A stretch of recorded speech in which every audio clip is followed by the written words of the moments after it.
రాజులు సైతం గద్దె దిగి గడ్డి మేశారు. పాలకులకు ప్రేమపూర్వకంగా హెచ్చరిస్తున్నాను, మీ పాలన పక్షపాతం లేకుండా చేయండి.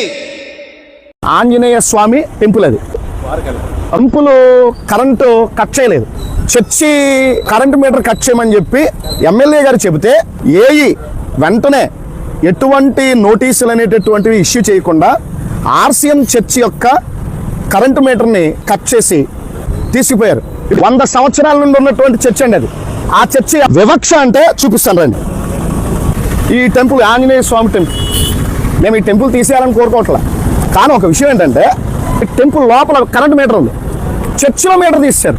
10 అడుగుల దూరంలో ఉన్న టెంపుల్ మీటర్ తొలగించమనలా 75 అడుగుల దూరంలో ఉన్న చర్చి మీటర్ తొలగించమని ఎమ్మెల్యే గారు ఆదేశించారు.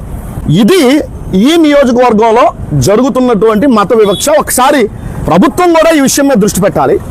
రేపొద్దున మీ పరిస్థితి కూడా ఇంతే. ఉండి నియోజకవర్గంలో ఉన్నటువంటి అన్ని క్రైస్తవ సంఘాలు, ఆంధ్ర రాష్ట్రంలో ఉన్న క్రైస్తవ నాయకులకు కూడా పిలిపిస్తున్నాం, ఒక్కసారి ఉండి నియోజకవర్గం వైపు చూడండి అయ్యా. చేతులు జోడించి వేడుకుంటున్నాం, దయచేసి సంఘాల్లో చైతన్యం రాకపోతే ఎట్లా ఎట్లా ఎట్లా 8 ప్రార్థనా మందిరాలను కూల్చేశారు. బాధ కలగట్లేదా?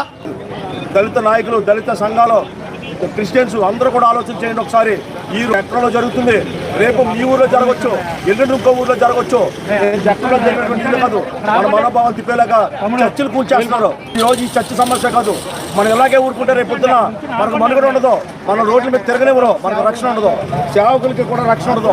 అంచేత ఆలోచన కలిగి ప్రతి ఒక్కరు యూట్యూబ్ చూస్తున్న అందరూ, అందుబాటులో ఉన్న అందరూ కూడా కోబేడు ఇక్కడికి రావాలని ప్రతి ఒక్కరు కూడా నేను కోరుకుంటున్నాను. హిందువుల గుళ్ళని టచ్ చేయలేదు,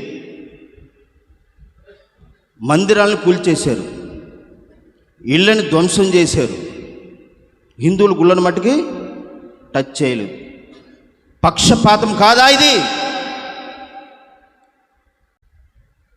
రాజుల్నే గడ్డి తినిపించిన దేవుడు మన దేవుడు. రాజులు సైతం గద్దె దిగి గడ్డి మేశారు. పాలకులకు ప్రేమపూర్వకంగా హెచ్చరిస్తున్నాను, మీ పాలన పక్షపాతం లేకుండా చేయండి. ఎక్కడ మందిరాన్ని కూల్చి ప్రార్థన లేకుండా చేద్దాం, ఆరాధన ఆటంకపరుస్తామని ఎవరు అనుకుంటారో అక్కడ 1000 మందిరాలు లేవనెత్తునుగాక. మనమందరము ఎక్కడైతే మందిరాలు కూలుస్తారో, పడగొడతారో అక్కడే నిలబడి మళ్ళీ స్థలం ఇచ్చిన వరకు, కట్టించే వరకు మనం అందరం ఐక్యతగా పోరాడాలని ఈ సమయంలో తెలియపరుస్తూ ముగిస్తున్నాను. రోషం కలిగిన క్రైస్తవుడా, హద్దులే నీకు లేవు. జీవం కలిగిన సేవకుడా, ఎదురు